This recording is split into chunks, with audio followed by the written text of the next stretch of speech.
Welcome to Sweet Life Beat Life. We hope this video helps. You begin by verifying prerequisites.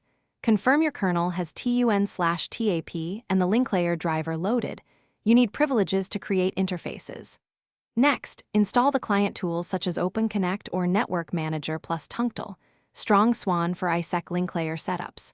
Once done, collect the server IP, pre-shared key or certificates, and decide client addressing, MAC or static IP. Make sure you know which device names you will use, because the next steps create and configure those interfaces. You now create the link layer interface and configure addressing.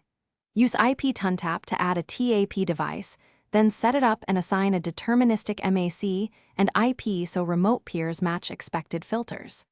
After that, update routes and adjust firewall rules to allow bridged Ethernet frames.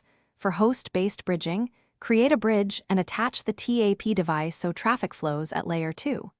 Once the interface is stable, persist these commands in a system service or a startup script, so reconnection is deterministic.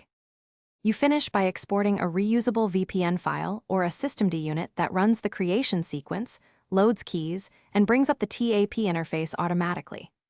Then test connectivity. Ping the gateway, inspect ARP tables, and capture packets to validate encapsulation and MAC forwarding.